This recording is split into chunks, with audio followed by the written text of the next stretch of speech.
So hello everyone, स्वागत है आपका the green man YouTube channel में। और मुझे आप सबसे एक क्वेरी है जो आप कमेंट में मुझे आंसर करके बताएंगे। क्या आपका गेंदे का पौधा भी कुछ इस तरीके से सूख रहा है? एक तो देखो सूख चुका था, इसकी हमने रिपोर्टिंग कर दिया। और ये देखो, क्या आपका पौधा भी कुछ इस तरीके से सूख रहा है? तो आज मैं बताती हूँ एक कॉमन गलती जो हम सब करते हैं, इंक्लूडिंग मी। तो चलो शेयर करती हूँ। गार्डनिंग मिस्टेक मैं आपसे शेयर करने वाली थी, वो है ये। अब तुम कहोगे ये क्या था ग्रीन लाइन, फ्लावर्स की कैसे गलती हो सकती है? फ्लावर्स की तो गलती है। अब देखो, अब आप मुझे एक बात बताओ। जैसे हम कहते हैं कि एक सड़ा हुआ एप्पल एक पूरे बास्केट को, उसमें जितने भी एप्पल्स उनको सड़ा देगा। तो क्या ये नहीं होता कि जो फ्लावर्स होते हैं वो एक एप्पल का काम करते हैं? यानी कि एक फ्लावर जितनी एनर्जी लेगा उतने में तो कुछ नई लीव्स भी आ जाती। चलो इसके बारे में डिटेल में समझते हैं। तो बेसिकली आज मैं तुम लोगों को दो गलतियां बताने वाली हूँ। सबसे पहली गलती है कि फ्लावर्स जब ब्लूम हो जाते हैं हम लोग उन्हें कट नहीं करते। कट ना करना सबसे बड़ी गलती होती है, क्योंकि होता ये है कि गुड़हल हो गया, गुड़हल तो खैर नहीं क्योंकि वो मुरझा जाते हैं, लेकिन गेंदे ना लॉन्ग लास्टिंग फ्लावर्स होते हैं। लॉन्ग लास्टिंग से मतलब ये होता है कि ये फूल तब तक नहीं मुरझाता जब तक आप इन्हें सुखा ना दो बिल्कुल, या फिर आप इन्हें काट ना दो। तब इनके बीज काले हो जाते हैं और फिर वो दोबारा रीग्रो हो सकते हैं।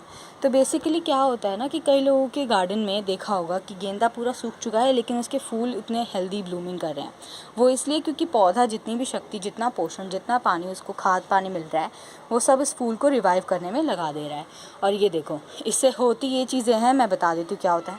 सबसे पहले ब्लूमिंग की जो स्ट्रेंथ होती है वो कम हो जाती है। नंबर 2, जो ब्लूमिंग का साइज़ होता है, यानी कि पहले जो हमारा गेंदा आता तो बहुत बड़े साइज़ में आता था, लेकिन अब ये देखो कितने छोटे साइज़ में हमारे गेंदे के पौधे ब्लूम कर रहे हैं। तो ये एक सबसे बड़ी गलती है। उसके लिए आपको करना क्या है, आपको अपने सारे खिले हुए गेंदे के फूलों को काट देना है। और दूसरी चीज़ है जो मैं आपको मिस्टेक बताने वाली हूँ वो ये है। तो जो दूसरी गार्डनिंग मिस्टेक है वो ये है, ये देखो, ये है गेंदे का फूल कटा हुआ, तो ये है उसकी एक स्टेम।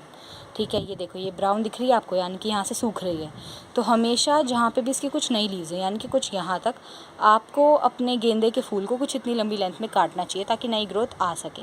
तो ये देखो, यहाँ से मैंने इसको कर दिया चॉप, और ये देखो नई लीव्स भी आएंगी, यहाँ पे नया फ्लावर बड भी है। अब जितने भी ड्राइड और ऑलरेडी ब्लूम्ड फ्लावर है उनसे असर ये पड़ता है कि जो नए फ्लावर्स आने वाले होते हैं वो उनके बड्स भी सूख जाते हैं कुछ इस प्रकार, और इनके कुछ बीज भी नहीं बनते। ये देखिए, कुछ बीज नहीं बनते, इनसे आप ग्रो भी नहीं कर सकते। तो मैं पहले इन सूखे फूलों को काट लूँ, फिर आपसे मिलती हूँ।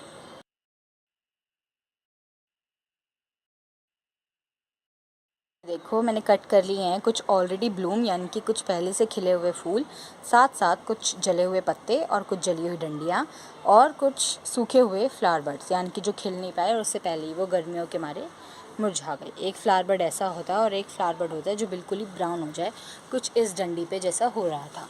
तो देखो, अब तुम लोग सोचोगे कि जितनी ज़रूरत हो हमें उतने ही फूल तोड़ने चाहिए, लेकिन अगर आपको दिखे कि आपके गेंदे के पौधे पे 10-15 दिन हो चुके हैं, 2-3 हफ्ते हो चुके हैं और फ्लावर्स अभी भी हैं, आपको उन्हें काट देना चाहिए, क्योंकि जो पौधा होता है वो सारी शक्ति लगा देता है सिर्फ इनको रिवाइव करने में, और उसकी सारी पत्तियाँ सूख जाती है, सारी मेहनत जो भी वो करता है वो सारी इन फूलों को चली जाती है। इसलिए अगर आप चाहते हैं आपका गेंदे का पौधा सूखे ना, तो प्लीज़ आप उसके सारे खिले हुए फ्लावर्स को तोड़ दीजिएगा। और साथ साथ आप जब भी फूल तोड़ें, पूजा के लिए तोड़ें या वैसे फंक्शन के लिए तोड़ें, तो प्लीज़ ध्यान रखिएगा जहाँ पे कुछ नई लीव्स एमर्ज हो रहे हैं ना, उससे जस्ट थोड़ा ऊपर तोड़ दीजिएगा, ताकि होता ये है कि वहाँ से नए नॉड्स डेवलप हों और नई ब्लूमिंग और नई फ्लावरिंग दोबारा से शुरू हो जाए। तो ये थे कुछ केयरिंग टिप्स ऑफ गेंदा, यानी कि मैरीगोल्ड, ताकि हम इसे प्रोटेक्ट कर सकें कुछ इस प्रकार सड़ने से।